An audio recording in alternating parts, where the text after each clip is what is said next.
What's up, everyone? Welcome to the Made You a Mixtape podcast. Hope you're doing well. Hope you're staying safe. Look, we've got a really cool episode here because we have author, podcast specialist, and surprise trivia question on your MCU trivia night. We have Dave Mendonca. Dave, how you doing? Yes, I am great, Mr. Whistle. Thank you for the invite. I appreciate it. Now, you realize we're going to get to the MCU in a little bit first. But first, let's talk about your writing here. So the books that you have written so far, and they're all available. 100 Things Raptors Fans Should Know and Do Before They Die. 2 versions of that one. Get Booked, so you get a podcasting guest booking book. And Basketball Talk the Way It Should Be. Tell us about your writing. Wow. Okay. Well, let's put it right there on Front Street. Let's talk about this. For sure. Well, like I guess my catalog up until this point has been mainly basketball driven. Big hoops fan ever since I could remember, and big Raptors fan, Toronto Raptors fan. And you know, in regards to the Raptors books, the 100 Things series, it's just been a great ride. I got the first book done in 2015, and it was interesting. Like when I first got the deal, that was pretty trippy because up until that point, I had tried to get traditionally published by, just a regular publisher, but I kept on getting denied. Then one magical, I think it was November 2014 evening or afternoon, I get this email saying, yeah, you know what? Let's do this. Let's from a publisher in the US saying, yeah, let's do a Raptors book. And I freaked out. I remember being at work, showing my boss the email, like, oh my God, I actually got a book deal. I was freaking out. And it was cool because how I got that book deal, basically, I was just making the argument that at the time, the Raptors were about to have an all-star game in 2016. And they were making the playoffs every year at that point. So I thought, wait a second, there are no books about the Raptors out there. So I thought it was a great gap to fill. I pitched it to this U.S. publisher called Triumph Books. I told them I used to work for this network called the Score Television Network, where I covered the Raptors. I was also a basketball podcaster. And then, magically, I got that book deal. And like in regards to writing as a whole, I like telling stories. I like telling, fun stories, inspiring stories. Up until this point, it's been a lot of sports stories. But I'm definitely trying to evolve myself. I'm heading into, podcasting. I'm a big fan of the podcasting industry and the people that run it and the content.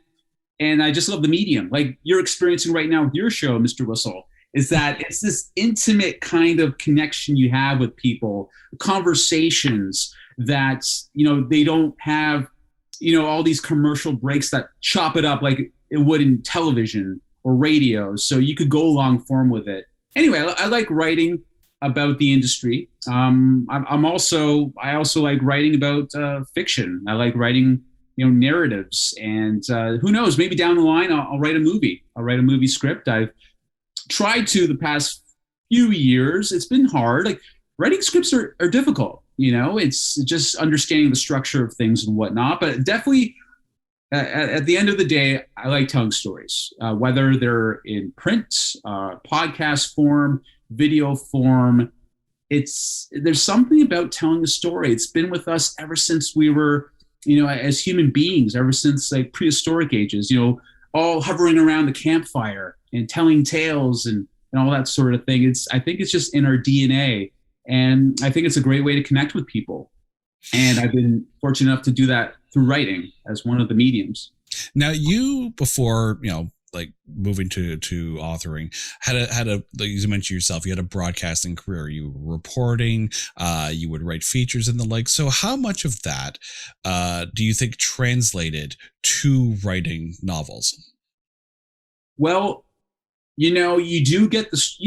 It's on a micro level. When I was doing TV reporting, you would cover, say, Toronto Blue Jays game, right? You're watching the game, you're getting the narrative of the game as the action happens. Somebody hits a home run, somebody strikes somebody out with the bases loaded. You're thinking in your mind, okay, what's the story here? Like, what's going to be the headline in the paper the next day when we had newspapers and stuff? So this was probably before the internet was really huge, back when I was a reporter. But yeah, you're always thinking story. So in terms of how I translated that, like I did script my on cameras, the stuff that I would do in front of the camera, in terms of just telling the story of the game.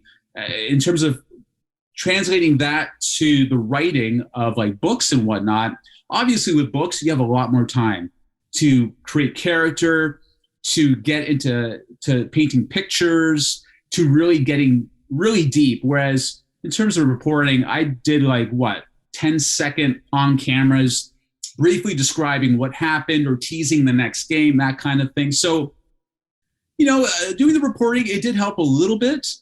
But I think when you're writing books, especially my specialty was nonfiction books, you got to take more time to just craft that masterpiece. Not saying that I write masterpieces, but to write a book, it's a lot of effort, and you have to really do a lot of thinking. Whereas reporting, it's more, on the go, lateral thinking. Okay, what's happening now? Because the game could change at any moment. You have to be nimble.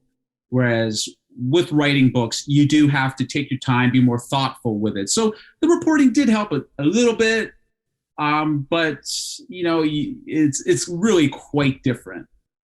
So the 100 Things book, you get to go ahead to write. It's like 2015, 2016.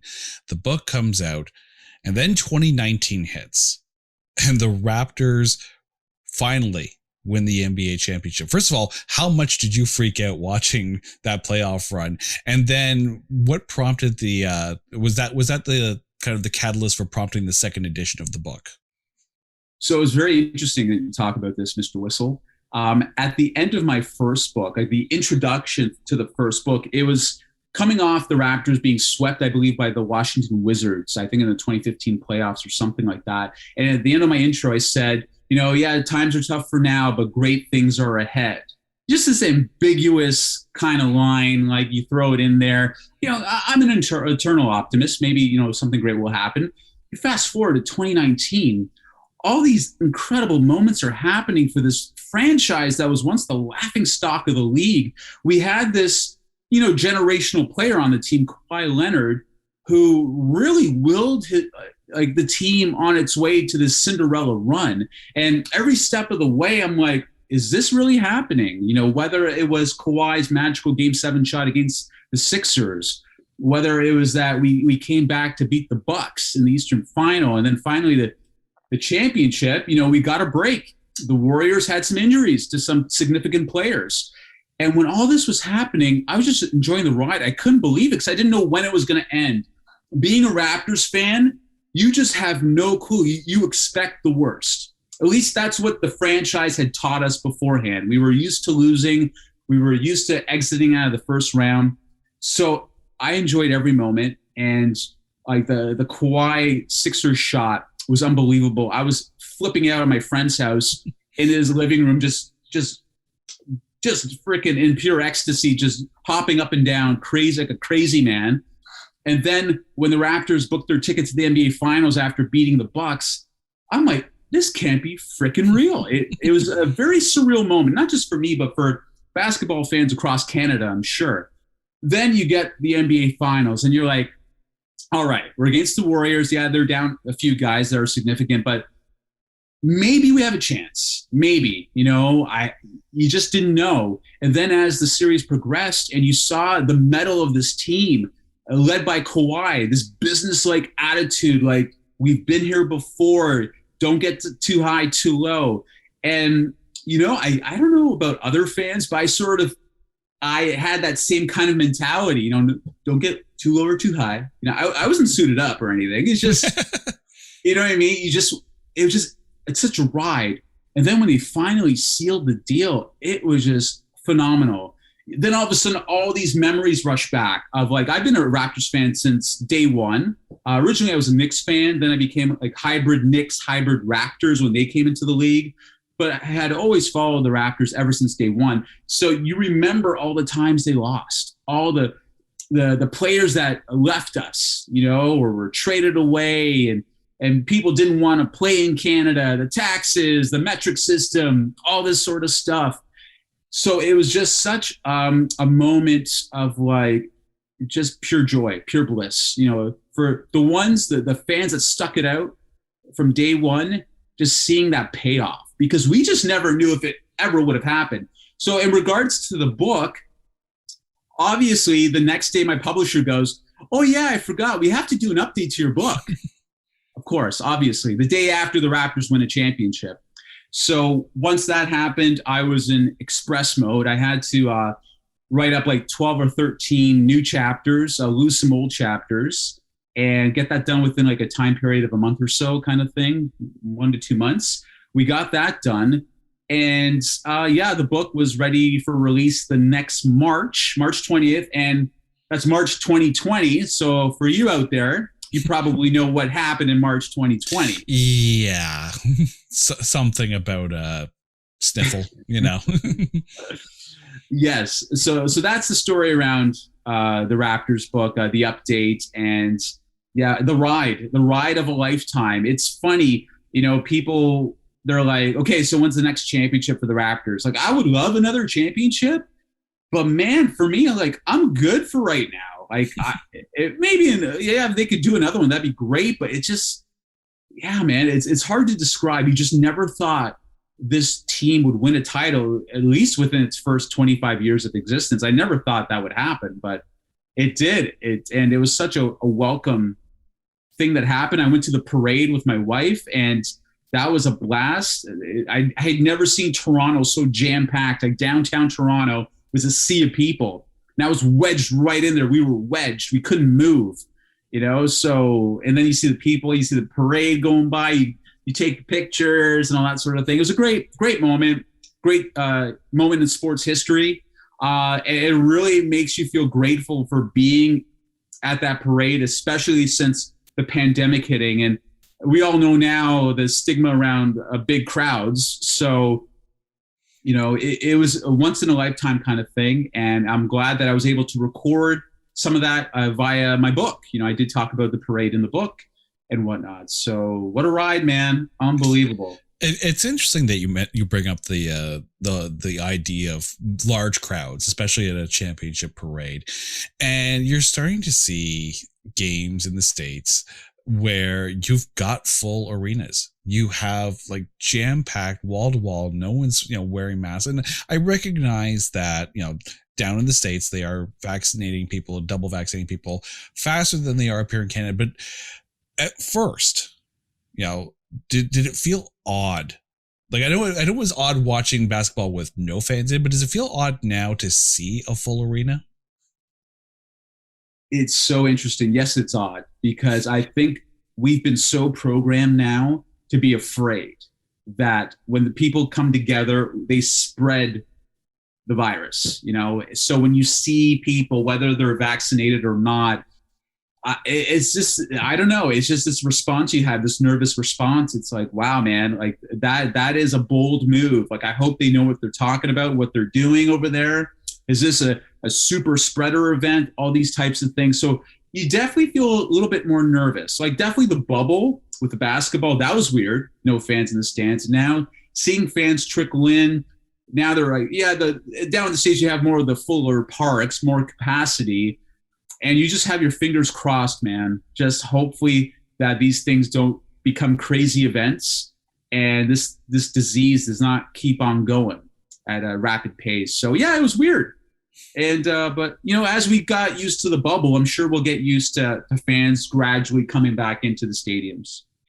Occasionally we see athletes reach out to sportscasters to help them write their autobiographies. So if you had your choice to do the biography of any Raptor, past or present, who would you choose?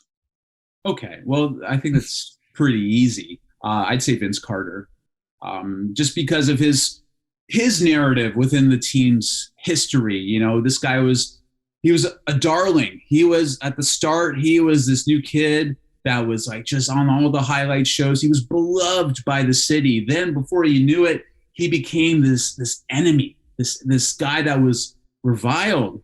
And, you know, whatever you think on the situation or whatever you think of him, you know, I've met him. I've had no problems with Vince Carter. He's always been a good guy to me. So I can't say anything bad about him. But within the fandom, the Raptors fandom, like, yeah, he's definitely polarizing. But I think nowadays, I think fans have forgiven all that stuff, and it's so long ago. And now, I can't speak for all fans of the Raptors, but I know for me, it's forgiven. He contributed so much to the franchise, and he put basketball on the map, put Canada on the map in regards to the NBA. So, I would definitely write about him. It's just such a juicy story, like just the ups and downs and all the hearsay and all that sort of thing. So Vince Carter easily. Now, obviously, fans take their sports very, very seriously. So what has been the fan reaction to the 100 Things book? Fan reaction? Well, you know what? I think it's, for the most part, been positive. I think. What's cool about the book, it's just this collection of history. People have called it a history book. It's nowhere else are you seeing books where someone has gotten back in time from like day one to today and curated all this content for you to just thumb through at your fingertips. So people have liked that. They've enjoyed the trip back in time. People have been educated.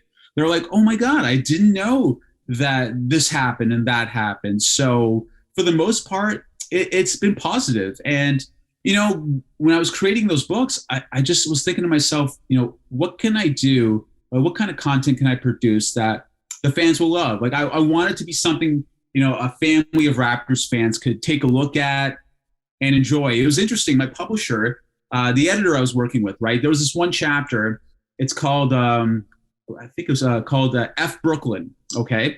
This is because of Masai Ujiri back in the day, right? And he said, I got a rally for the Raptors on the eve of like a playoff series against the Nets, saying that, F Brooklyn in front of the fans, and they went crazy, right? Well, my editor asked me, should I just write out the word, the profanity there? And I'm like, no, because there are little kids that are going to read this book.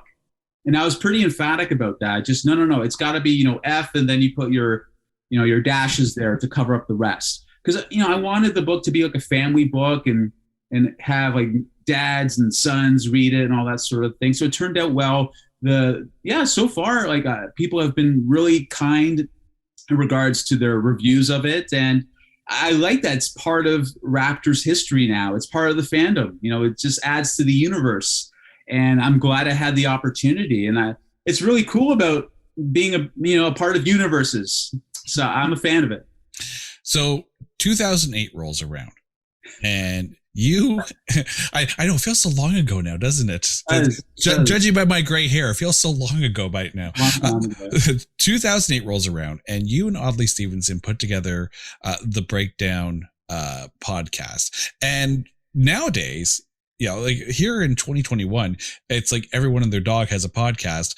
But in 2008, it wasn't as widespread or as, not a popular go-to, but definitely a go-to as it is now. So what was podcasting like in 2008? And to be able to, for 5 years, have a good basketball, be able to talk basketball in a podcast format.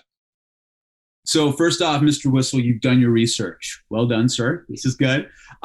So podcasting in Canada in 2008, nobody knew what podcasting was. Very few people. I remember getting looks. I remember like with the podcast Breakdown that you just mentioned, we used to do our podcast off a platform called blogtalkradio.com. Okay. You'd have to call into the switchboard, your own personal switchboard, and that's how you do your show, right? So I would be in my car, and there was, I was out somewhere and I couldn't be at home in time for the show. We would broadcast live on Sunday nights. So I would be in my car on my phone. Like as I was going to the car, people like say an acquaintance of mine would be like, "What are you doing?" I'm like, "I'm just doing a podcast, man. I'm just gonna pop on my phone and go in the car." I got looks. Nobody knew what podcasting was. Okay, so Audley and we were like these pioneers up here in Canada. Like I will argue that we were probably maybe like only one of like 100 people maybe in this country. I don't have like quantifiable proof.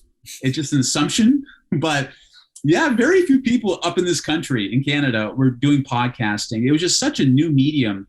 Like, I know the CBC was starting to do it, I think in 2005. But other than the CBC up here in Canada, like, I don't know who else was tackling it. Anyways, so Audley and I, yeah, we embarked on that journey, and yeah, 5 seasons. So it was a weekly show.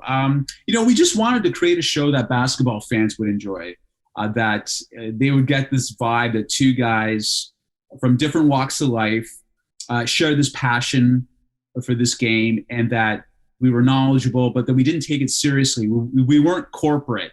It was like two guys just hanging out. That was the vibe we wanted to create. And we did. And we were able to score some pretty cool guests, like these two no-name guys scoring like Academy Award winners, like NBA All-Stars, former Raptors, entertainers. It was a wild ride. And it's cool, like when you hear people from, like back then who listened to the show saying, yeah, you guys were great, that kind of thing. So it's a nice validation. And out of that podcast, I was able to write a quote book based on the various guests we had on the show, because there was a lot of really amazing, like funny quotes and like conversations. So it was nice to distill all that content in book form and have it right there staring at us. So it was a great ride. And yeah, podcasting has come a long way, man. Now it's a lot more high tech. Obviously, there's a lot more people in it because they realize the benefits of the medium, and they're seeing how they can monetize it. And that's another thing. Like Audley and I, at the time, we weren't thinking of monetizing. We just thought, whoa, this is this cool thing where we could, be a part of the media. We were essentially a media outlet, because we would leverage that podcast to get media passes to the Raptors games and stuff like that. So it was cool just creating this thing out of nothing. Just two guys, no-name guys. We met at the Score. I was a reporter there, and he was like an archivist intern at the time. And then we came in touch like a few years after that via Facebook, and that's how we started to talk about the show. And then the show happened. But yeah, it was a great ride. Podcasting is different. It's a lot more people are seeing the value in it. It's a low barrier to entry.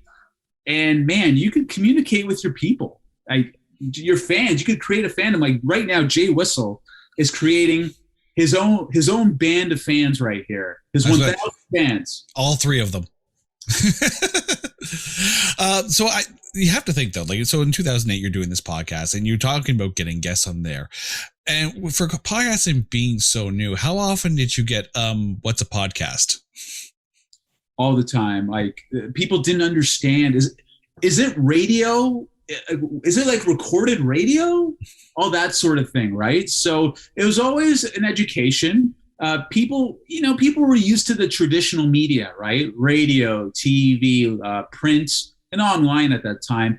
But for some reason, podcasting, it just didn't register. It just wasn't getting press up here in Canada. Like in the States, it got a little bit of press, but because the guys like Bill Simmons, and I think the movie director Kevin Smith had a podcast, that sort of stuff. But up here in Canada, just I don't know what it is about this country. Like I love this country, but when it comes to, I guess, trendy techie things, kind of slow on the intake or the uptake, So it took us a little while. But yeah, podcasts, people were asking me, what is it all the time? I got, from what I remember, they had no clue. Like, how do you access it? Where do you go? That kind of stuff. So, podcasts, like maybe not as much today, but back in the day were really hard to try and get to. How do you consume it? Like a TV or a radio, you turn on the dial, turn on a remote, but how do you consume a podcast? So that was a major barrier to entry back in the day.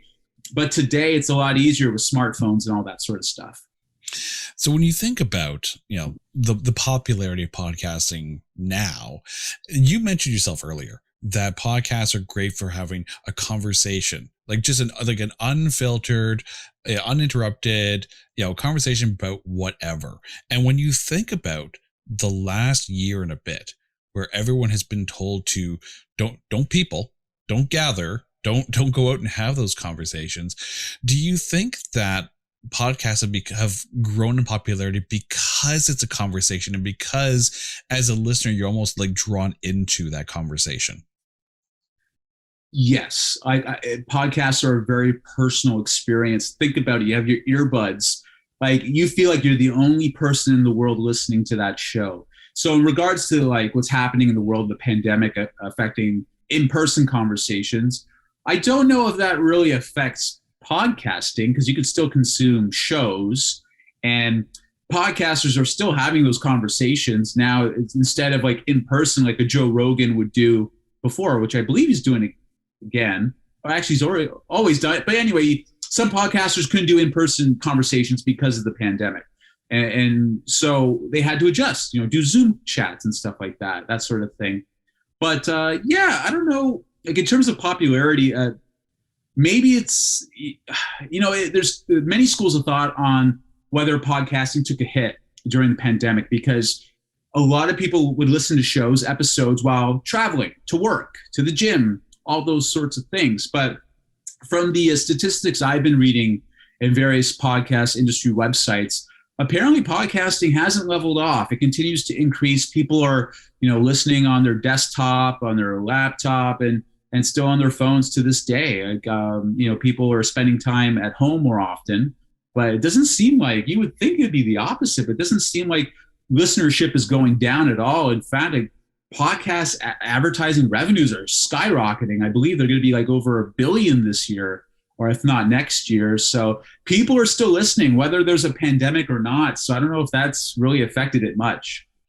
Now, you've also are now working on the Successful Bookkeeper podcast as well, as a producer and a booker. So, now when you approach people, about a podcast interview, it's gonna be vastly different from 2008. But as a producer and a booker in that kind of role, how has that role changed from when you were doing your own show? Obviously the content's different. Instead of your audience being young basketball fans, we're talking now bookkeeping, middle-aged female American bookkeeping business owners. So, but the thing is, what I learned through my time with the basketball podcast is how to guest book, like the actual structure of it, what points you need to hit, how to entice somebody to be on the show, to get them to see the value of why they should be on the show, how it will benefit them. That's a huge thing. I think a lot of people, when they're booking guests on their show, or they have these grand aspirations of booking major talent as a guest on their show, they don't see it from their end, from the other person's end.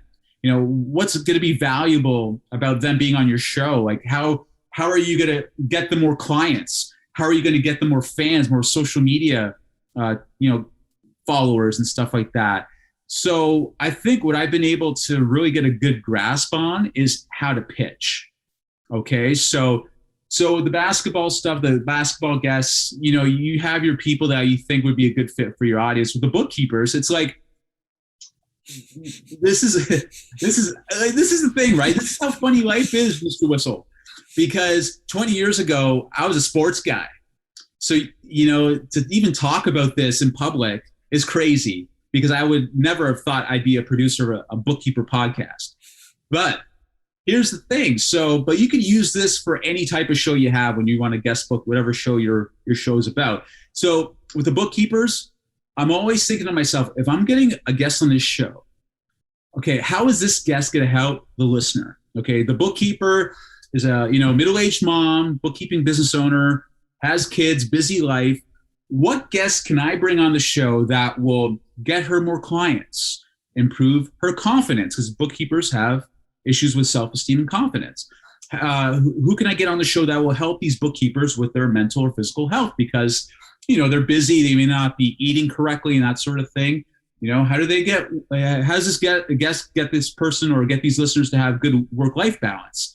You got to think about your listener. Okay, how can this guest serve your listener? Like when Mr. Whistle's thinking about getting Dave on his show, he's got to think, okay, how is Dave going to bring value to my listeners? Because, you could play the game. Like, listen, podcasts are great for networking. If the end game is to get people on your show to network, perfectly fine. I've done that in the past too, But if you care about your listeners, you got to think, okay, how is so-and-so, if I'm going to book this person, how is so-and-so going to help my people? because your listeners, Mr. Whistle, are trusting you right now.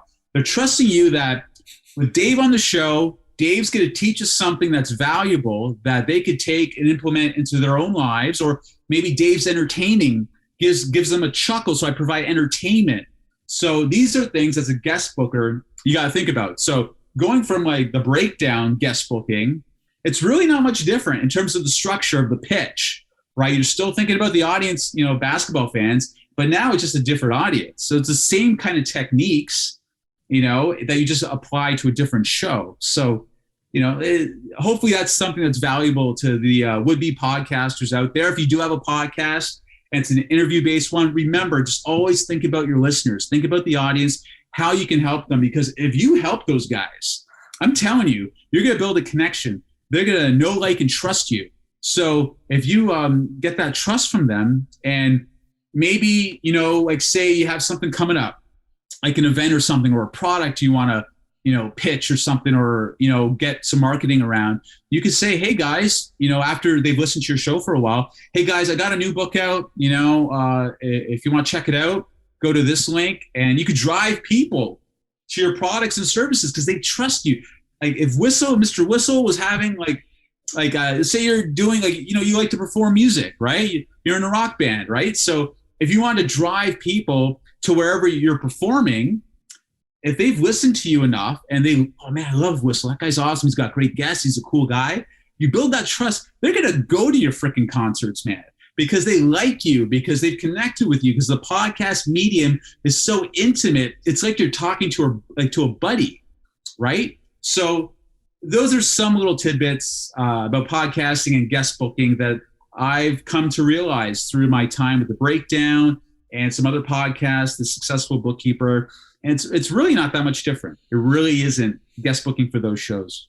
So for the podcaster who is listening to this interview right now, there's two things that often tend to come up and that can kind of drag down not just the morale, but the enjoyment of the process. The first one, of course, being imposter syndrome. Listening to other podcasts saying, well, why isn't my podcast getting listened to? Why is theirs so good and why is my sound like crap? The other one is, of course, getting lost in the analytics, and quantifying your art by that which you cannot control. So how does a podcaster not allow those thoughts to kind of get in the way of the process? First off, Whistle, do you like what you're talking about? Do you like your show? Do you like the topic? Is it a passion? Like I've learned this lesson that if you do it for money, it's not going to work. Like I launched a podcast a few years ago. It was like a marketing podcast. And at the time I had a podcast guest booking agency. And my strategy was come out with this podcast, get business owners on there who could be potential clients of yours, right? So I was kind of like qualifying them, getting them on the show, getting them to give my audience value, but also, hey, maybe we could work together kind of thing. And I was thinking money, I was thinking business. And I think I learned a lesson there that, after a while, I thought, it's just not really working out. And I gave up on it. So here's the thing. Podcasting is a long game. Okay. If you do not like your topic, get out. Because if you're doing like a weekly podcast, you got to come up with like 52 different guests per year to get that show going, right? And your topic has to have legs. It's got to be spliced in so many different angles and ways. It's like chicken, right? Chicken's so versatile. You can make so many meals out of it. Your topic has to be like chicken, Mr. Whistle. Has to be like chicken. At least you didn't say tofu. At least chicken tastes like something. Tofu tastes like nothing. That's right. Exactly. So in terms of the imposter syndrome, like honestly, like you got to focus on your lane. Just focus on what you're doing. If it's really a love of yours, a passion, you shouldn't have to worry about others. Really, like you have to understand what is your end game with this show. Even before you launch a podcast, is it to get clients? Is it just for pure enjoyment? Is it to get more people on your email list? Is it to sell a book or sell a product or a service? Get that straight first, okay? Before you launch on this journey, get on this journey, because once you get on the podcast journey, you got to feed the beast. It's always hungry, and you always have to be on top of it. Like, My buddy Audley and I were at it for 5 years, every week, solid, Sunday nights, live, be there every week. So if you want to get on that train, you got to love it. In terms of imposter syndrome, listen, man, if you enjoy it, you have knowledge about the topic, people will get that from you. They listen to you.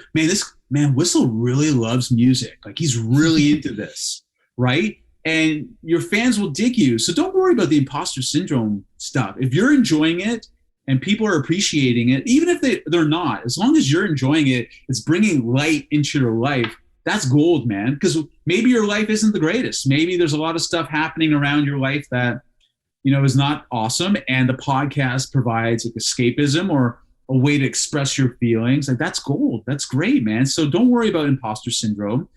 Just do it for you, do it for the joy.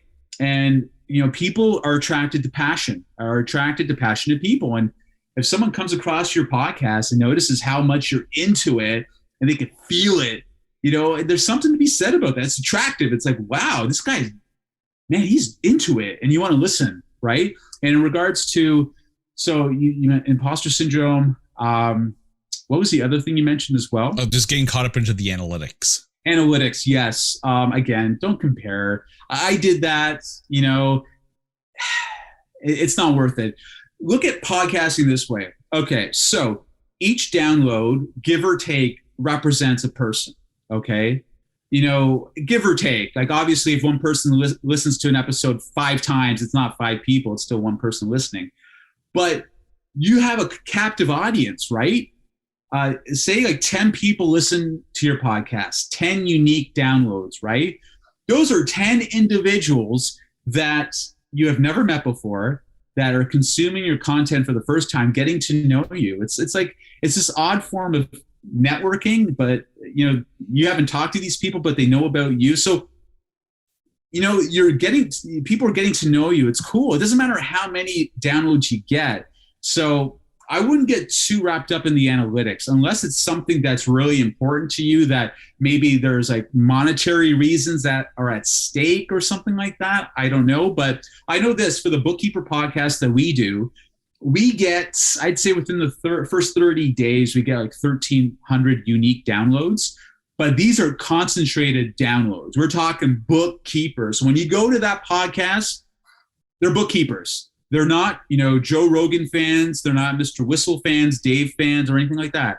So if you're trying to think of like monetarily speaking, like niching down and getting a core group of people, like, that's powerful. You don't need 1 million downloads. You can have like a core group of like 13 downloads, in the first 30 days. I've gotten this podcast sponsorship based on this concept that just 1,300 downloads, that's like almost 1,300 people concentrated. And for an advertiser, that's powerful.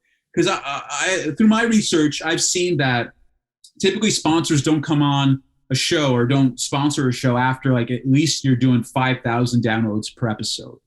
But you know what? If you got a niche podcast and people like you, and the sponsor wants to go after those people, man, you don't need many downloads. So anyway, so the analytics, don't get wrapped up into it, okay?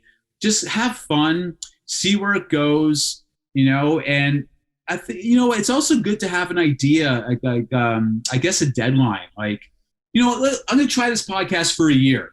Let's see where we stand, kind of thing. Because podcasts, as you know, Mr. Whistle, they're a lot of work, okay? In some areas, they're also a time investment, obviously, also monetary investment. Whether it's podcast hosting, you're hiring people off Upwork or Fiverr to do like, podcast cover art, or editing your shows. There's money investment too. So you got to make sure this is something that you love, that you're going to do every week or whatever the frequency you want, because it's a long game, man. So don't worry about imposter syndrome. Don't worry about analytics. Just have some fun, see where you are, set a deadline to see if you're still into it, and take it from there. So one of the other things that, you've kind of got on your resume here is it's the Dream Job interview series. So now, how did that come about, and, where can we read that interview series?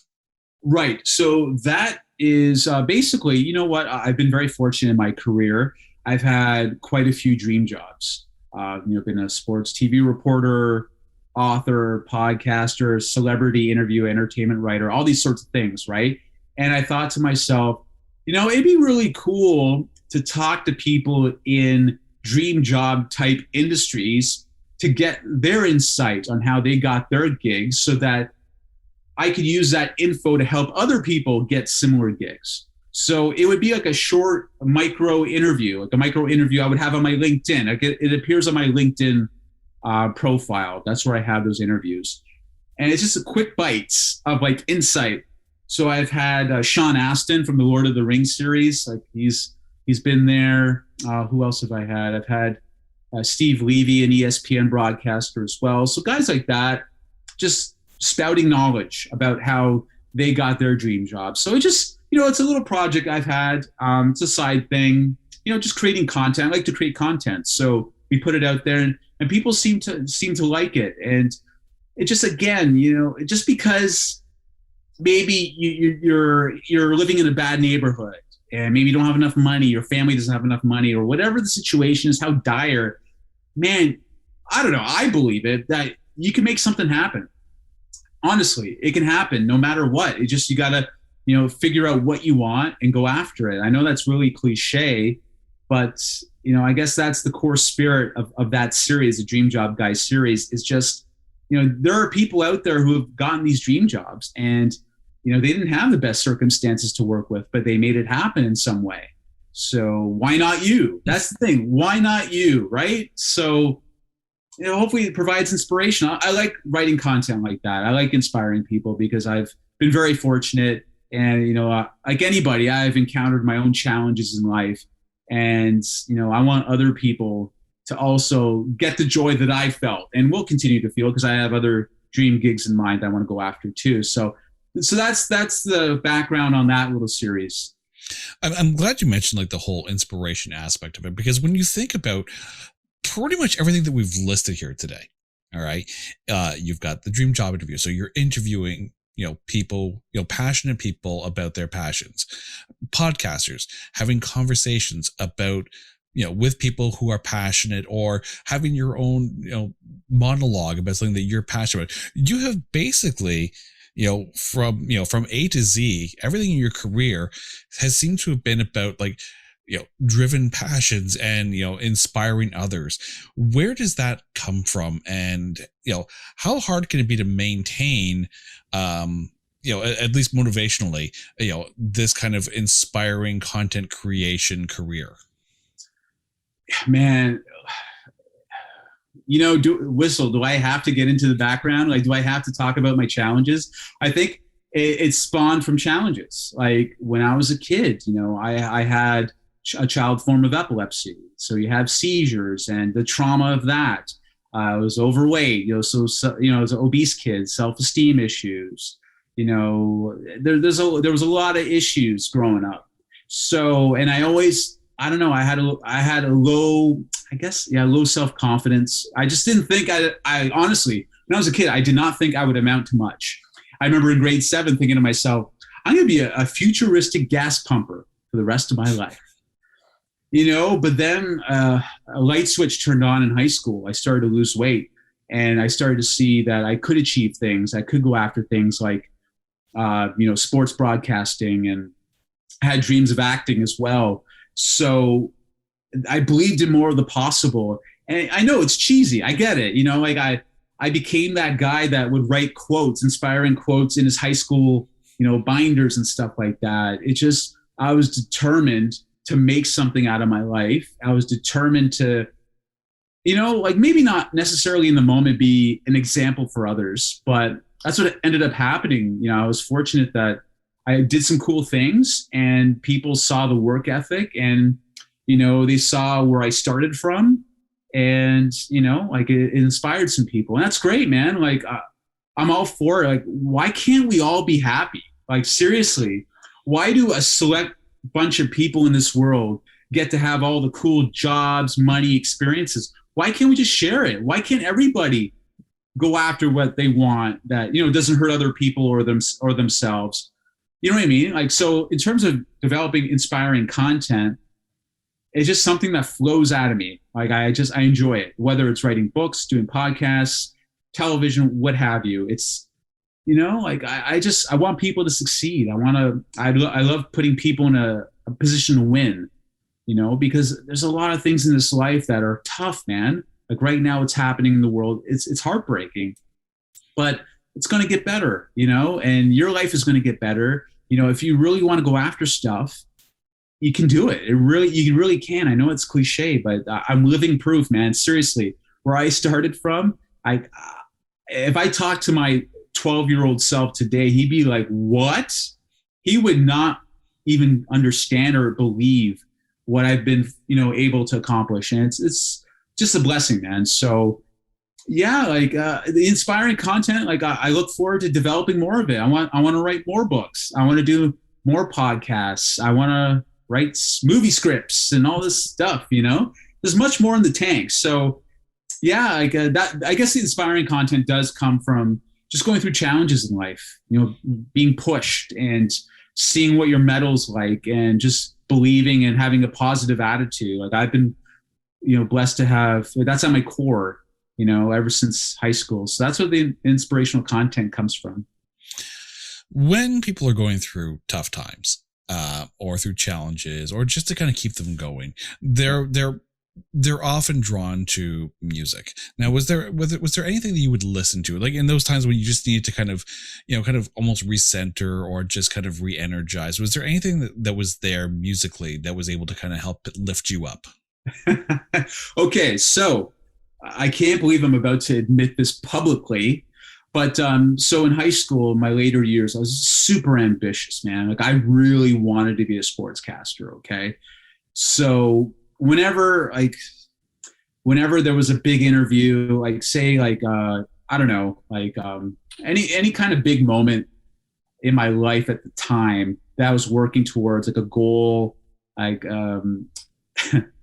at time I'd be at my parents' old place. I was at my parents' old place. I'd be still living with them in the early 2000s, and there'd be times I'd be down in the basement, unfinished basement, okay, and I would just be running around doing laps downstairs, and no word of a lie, I can't believe I'm admitting this, but I'd be blaring Celine Dion, blaring.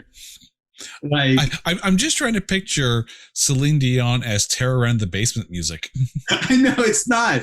It's just, I guess I forget what song it was, but just something about, I don't know, going after dreams or something. And it's such an odd thing, but in the moment it sounded like a good idea. I don't know. And it's just crazy. So stuff like that. Just, I guess more like the kind of music would be more inspiring. Like, I don't know, man. It's hard to say. I don't remember the exact singers per se, but definitely Celine Dion was on that list for some reason, and it got me charged up. I don't know why, Whistle. I don't know why. You know what? If I was able to hit those notes, that would be inspiring as well. So, so when it comes time to sit down and actually write, yeah, like whatever it is you're writing at the time, whether it be notes for producing for a podcast or for the next novel kind of thing, what's your writing atmosphere like? Do you have music playing in the background, or are you like shut everything out, get the noise canceling headphones on, just have kind of white noise going? You know what? I'd probably be the latter. I'm a white noise kind of guy. So we'll play like a bunch of YouTube music videos in my ears while I'm writing away, or maybe the TV's on. For some reason, it holds like a certain level of comfort for me. Like I could definitely focus just fine on the words and all that sort of stuff, even though there's music around me and stuff like that. It's not a problem. So like I could also do the silence too. That's all right. But yeah, I would say white noise probably. Like I don't mind it at all. It's actually kind of soothing as you're, doing what you got to do. It's less a painstaking process, because for anyone who's ever written anything, it takes thought, it takes time, and you may be impulsive like me, or have, I don't have the greatest patience all the time. So you need something to get you through it. And I find music in the background helps to get you through it.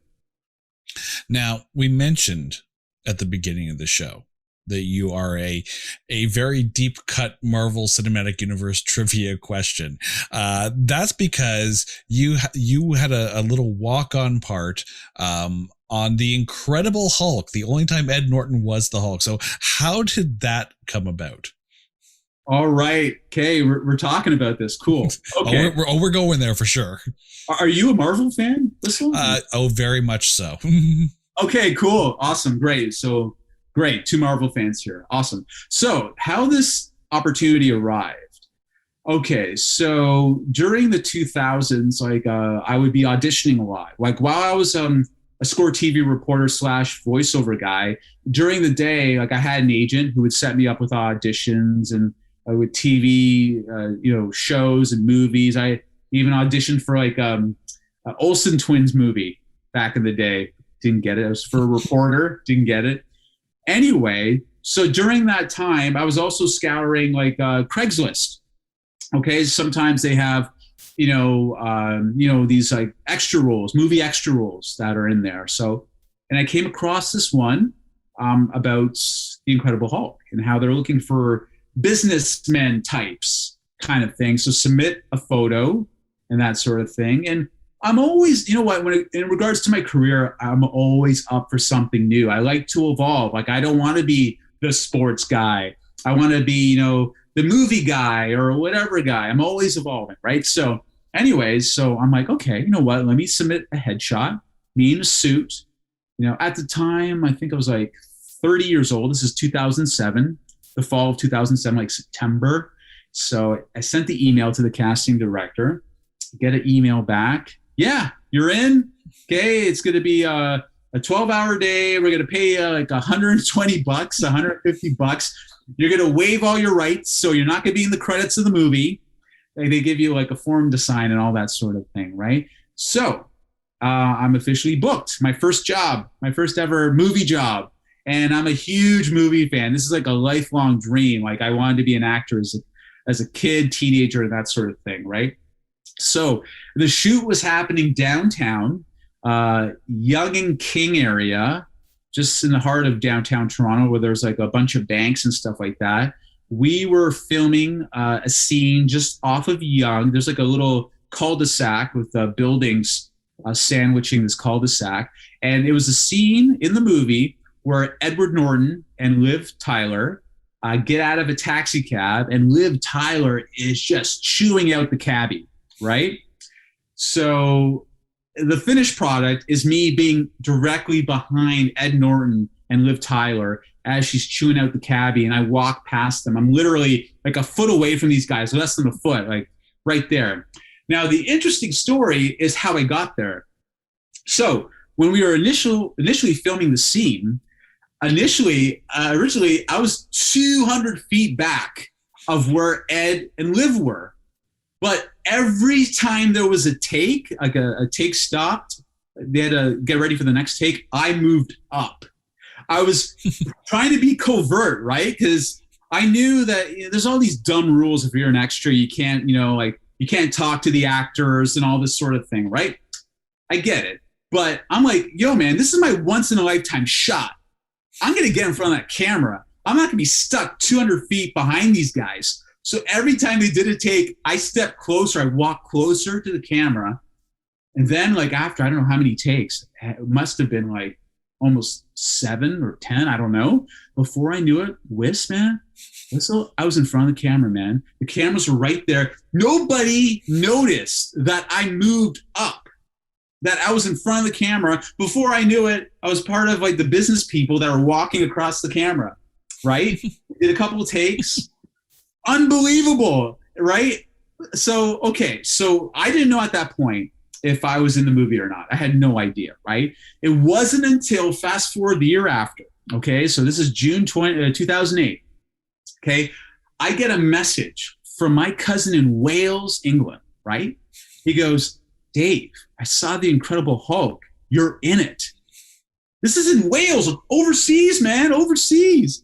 So I'm like, I tell my girlfriend at the time, who's now my wife, I told her, babe, we got to see this movie. I'm in this movie. So I went with her and her best friend at the time. we go into the theater, right? So it's like a packed theater. It's like, I don't know if it's opening night or what. So just watching the movie, da da da da da. And all of a sudden, we get to that Liv Tyler, Ed Norton cabbie scene. I saw myself whistle, no word of a lie. I shot up from my seat. I said, "Holy S, that's me!" I pointed at the effing camera. My wife, my girlfriend, and her friend were both like embarrassed. Like, I don't know you. Oh my God. I freaked out. I couldn't believe that I was on this massive screen and this was being shown across the world. It was 4 seconds. Not that I was counting or anything. That I was on. You slowed it down by frame, haven't you? Slow motion. But so that was crazy. It was such an unbelievable moment. This is a kid that didn't think he could amount to anything. And that moment happened. Unbelievable. I was like, I couldn't believe it. It was unreal. And it was funny seeing the movie again afterward, like later on DVD. Then this is when you were talking about, I slowed it down frame by frame. So I'm taking a look. If you notice, when you see that scene, follow me. Like, I initially walk behind Liv Tyler. Actually, no, I'm in the corner of the screen. You see me walk in a circular fashion. It's really weird. And then I go behind Liv and Ed. So whoever was editing that film or the director at the time, they weren't paying attention. They missed that. It just looked odd. You just see me like just going like this, then going behind the guys, which is odd. So anyway, I'm grateful. Like if they're listening, listen, I think, the director of the film, thank you so much for the opportunity. Like, man, it was definitely a great experience. There's no doubt about it. It's great to be a part of that universe. I'm a major fan of MCU movies. I love the storytelling. And Kevin Feige, if you're listening or watching, I am ready for work again. I was going to point out the fact that they're already shooting the She-Hulk series that's going to be coming out on Disney Plus with Tatiana Maslany. So yeah, Kevin Feige, meet Dave Mendonca. Apparently you guys have met here. So make sure my boy gets in there. You have to keep that MCU continuity going. That would be great. That would be a dream. I'd love to have the speaking part in the MCU. That'd be awesome. Like, again, just such a great time. Like, I've been really blessed with just to have some of these really cool things that I've done. And, why can't other people have this too? So that's what I mean. Like, that's where all the inspiring stuff comes from. It's like, hey man, if it can happen to me, it can happen to anybody. You just got to keep grinding, put yourself out there. That's the key. You can't just stay in your house all day. You got to put yourself out there and take some chances, man. You got to, like, if you don't, yeah. I think one of the cool things about the Incredible Hulk movie, and if we're talking Marvel trivia here, okay, there's a scene where there's an old guy who kind of closes up his shop. The old guy who closes that door is Paul Soles. Now, Paul Soles is a Toronto actor who is best known as the voice of Spider-Man in the 1967 cartoon series. So, with the great Spider-Man song, that was the voice of Spider-Man. I did not know that. There you go. Now we'll have to find our way to go from Dave Mendonca to Kevin Bacon in 6 Degrees. That's right. Have you done that yet? Have you done the Dave Mendonca to Kevin Bacon 6 Degrees? Not yet. I think but that's a short lineage, man. Like, I don't know if we get there. Not yet. That would be a long lineage, actually. I don't know. I'm sure it can be done. I'm sure it can be done. You know what? Here's the thing. Before this comes out, so when this episode gets released, right, I'm going to tweet out the Dave Mendonca to Kevin Bacon in less than 6 degrees. Wow. Guaranteed. Okay, so how does this work? Is it you have to be in a scene with that person? So you're going to try and connect me with Ed Norton, Liv Tyler to get to Kevin Bacon, right? Exactly. Okay. I'll even narrow it down to one of the link starts with Dave Mendonca with Ed Norton or Dave Mendonca with Liv Tyler, and then move on from there.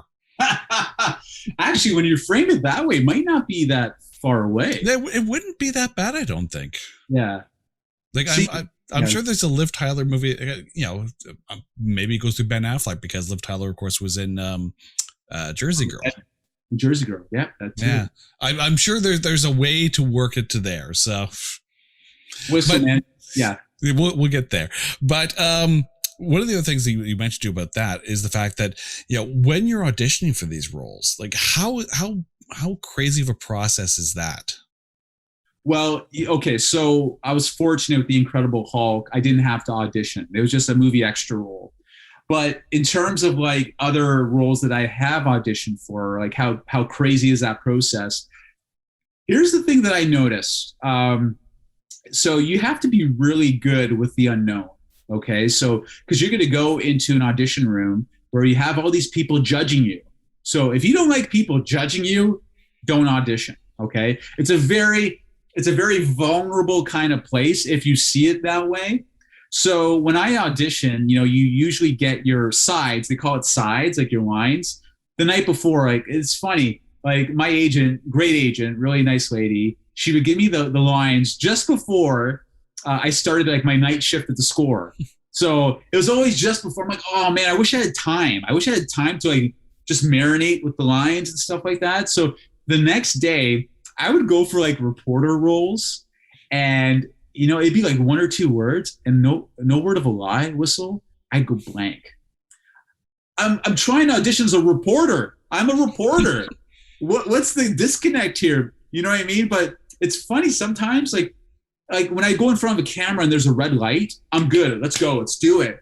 But man, when I was in a room with these like casting directors, people that were just evaluating every little move, every little tick, every little word you were saying, for some reason I would go blank, So, but you get nervous beforehand. You're in that waiting area with other people who look a little bit like you, that are going for the same role, kind of thing. And there's a part of you that's like, okay, well, so these guys, I wonder, what their take's going to be, what their experience is. But for the most part, I saw it as fun. Quite frankly, the whole process, I always had the attitude. This is the attitude I have to this day, even the attitude I had with the Score and every other on-air kind of project. I would always say, let's have fun. So I didn't care, man. Like I remember one audition I had for a Walmart commercial. It was a collection of guys who all had to be rooting and cheering for, I guess, some sort of sporting event, I'm thinking. But I wanted to do a different take. And while everybody else was like going crazy, I was staring at my finger. I don't know why I was staring at my finger. And I'm sure they thought I was nuts. I was on drugs or something. But just trying to do different, trying to stand out. And I was still hooting and hollering, but that was also part of my bit. Anyway, I remember that audition afterwards. One of the guys I was auditioning with, he's like, "You were really funny in there, man. You did a good job." And for a guy who has never been classically trained in the arts of acting and stuff like that, I was like blown away. Or comedy, like it was a really cool experience. So auditioning really unlocked a different side of me. I found a guy that was more expressive, a guy who does have a sense of humor, kind of thing. And I always approached it as fun. And I really do believe if we could all approach things in life from an attitude of like, let's just have fun. Like say it's like a big interview you're going to have, or, a big situation that you have to deliver, you got to do it. Go in there, take the pressure off. Just tell yourself, hey man, let's have fun. Let's just go have fun with this. Because at the end of the day, if the outcome is based on a third party's, thoughts about you, it's out of your control, man. All you can do is just do your best. That's it. I know it's cliche, but that's my attitude. So that was the audition process for me. It's people judging you, but just go in, just let it rip, man. Let it rip. You realize now it's time to have some fun. Always. It is absolutely time, because we're at that point of the interview. So we have to ask you, Dave Mendonca, if you were to introduce yourself to a total stranger, but instead of saying, "Hi, I'm Dave, I'm awesome, I'm inspirational," you hand them a mixtape. And on that mixtape are songs that tell the story of you. What songs are on that tape, and why are those songs there? All right. So, by the way, for the record, this is such a great idea, a great question to have in your podcast. I thought it was really creative when I first found out about it. So, compliments to Mr. Whistle. Thank you. All right. So, I thought about this. Okay. So, one song would be "Eye of the Tiger" by Survivor. Okay, so the reason for this, I've always considered myself very ambitious, okay? Whether it was going after the sports casting, whether it was publishing, podcasting, or any other endeavor, I always had a focus. I was very determined, narrow vision. I had, quote unquote, the eye of the tiger, right? So I would use that song to describe my work ethic, determination, and focus. Another song would be a classic, Don't Stop Believin', Journey, right? Because I always had a core belief that I can succeed, you know. Yeah, when I was younger, I had some rough times, but once I started to turn on the switch and started to have that self-confidence, it was always like, okay, you know, I'm not getting what I want right now. Just got to be patient, hang in there, keep believing, no matter what, you know, and because there will be a lot of situations around you, a lot of maybe, I don't know, people or circumstances that, you know, maybe a block from you to getting to where you got to be. But if you really want it, you just got to hang in there. So that's where I got that song from, Don't Stop Believing, because I never stopped believing and I still don't stop believing. So another song is All I Do Is Win, DJ Khaled. Because like I'm always looking to put myself and others in a position to win. Okay, it's great to win, you know? It elevates people, it gets people happier and, you know, more fulfilled lives and that sort of thing. And winning can be any sort of thing. It could be career, it could be personal, it could be whatever you want it to be. Like a win could be, you know, I don't know, making your first dinner by yourself, you know, gourmet dinner. Right?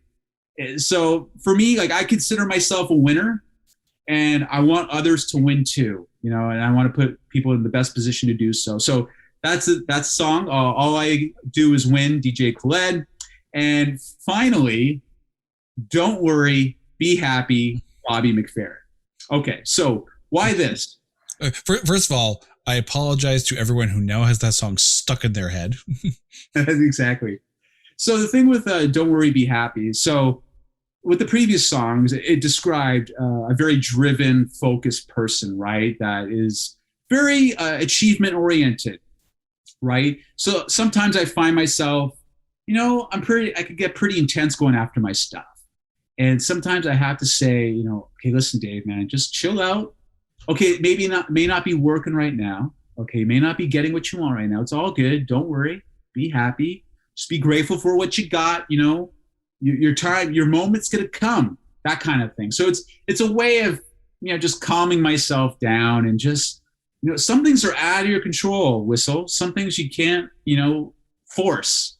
And whether that is career success, relationships, whatever it is. So that song, that's the role of that song, is just to get me to be more grateful about things, be more present, because I find I can get future oriented too much. So it's just being more grounded. So those are the songs I would give to an absolute stranger, an alien from outer space who didn't ever meet me before. Excellent. For anyone who is, you know, thinking about writing a book, thinking about starting a podcast, thinking about chasing whatever it is, you know, whatever dream that they have, what would you say to them? I would say get clear on what you want. Okay, that's a lot of power right there. There's a lot of people out there that don't know what they want, and that's okay, because, you know, it takes time to figure out what you want. So figure out what you desire, figure out what your likes are, what you want to focus on, okay? Because it's a lot easier to focus on a path and then go with it and try to make it happen. And so you get the focus. So that's one, figure out what you want. Then number two, think about think about who else out there has done what you want to do. How did they get there? You know, like look at them online, like check out their websites, check out their content, that kind of thing. If there's somebody that they're local, like to, you know, close to you, is it a possibility to like have a Zoom chat with them and pick their brain? I know, pick their brain. That's a buzz, you know, term that is overused, but, you know, chat with them. But when you're approaching somebody to ask for their advice, think about what you could give them in return, okay? And don't give them homework. Don't say, yeah, if I could pick your brain, just let me know how I can help you. That's giving them homework. Don't do it. So you do your research on the person, figure out what they're into. Say, they have a business and, they sell burgers. You tell them, okay, listen, if I can have this chat with you, I could get my whole family to your restaurant tomorrow to like buy your food. Think about how you can help others. Okay. Do your research, find out what they're into, what they need, give it to them in exchange for having that conversation. Okay. So number 2, so that's looking for people who have done what you want to do. Okay. And number 3, just do research, elsewhere, like read articles about, how one gets to be where you want to be, kind of thing. As well, after that, number 4 would be come up with a plan. So what's the plan of attack? What's the end game here? What do you want to get? Okay. So maybe work backwards from that goal. Okay. So if I want to be this, for my research and for my conversations with people who've already done this, I got to, do this, this, and this, and this, and this. So you develop that line of attack, that plan that could get you to where you want to be. So it only happens, the plan happens when you do your research and you talk to people and that sort of thing. So once you have your plan and it makes sense and you feel like you're ready, you take action, whatever that may be. I don't know. Say, okay, for example, a book. Okay, so if you want to take, okay, so your dream is to write a book, a cookbook, a vegan bean cookbook. Okay, so you talk to other vegan bean cookbook authors, find out how they got their publisher, what they have to do, and in return you promise to buy like 80 of their books, okay, as a goodwill gesture. So you find out from those conversations how to get a publisher. You do some more online research about maybe other people that have gotten their vegan bean cookbooks done.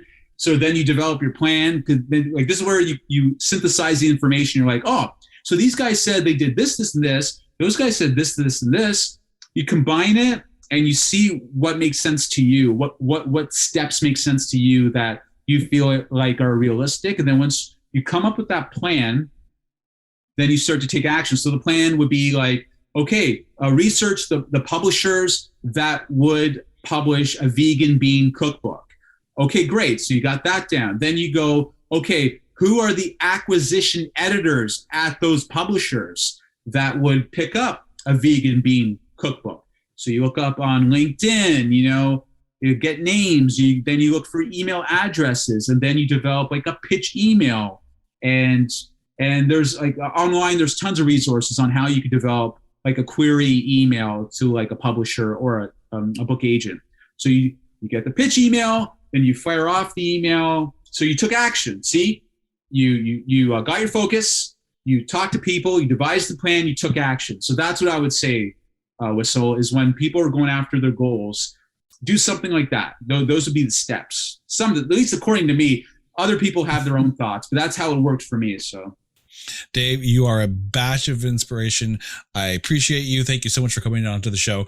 Where can we find you on social media? How can we get in touch with you? And what's next for Dave Mendonca? All right. So I am plastered all over social media. If you want to hit me up on Twitter, it's at Dave Mendonca. I'm on LinkedIn. Just type in Dave Mendonca in the search. Mendonca on the search. You'll see me there. I'm on Instagram, Dave Mendonca Toronto. Facebook, just type in Dave Mendonca. I'm there too.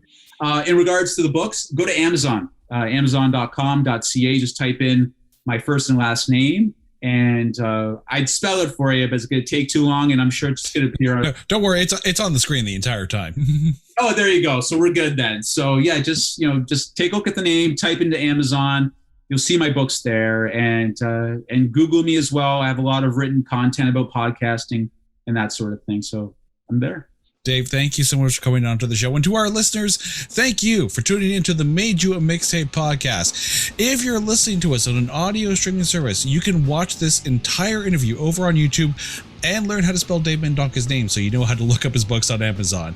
But if you're watching us on YouTube and you already know how to spell his name, pop on over to one of the audio streaming services so you can download this interview and listen to us on the go. This has been the Made You a Mixtape podcast. Until next time, I'm Jason Whistle. We'll see you later.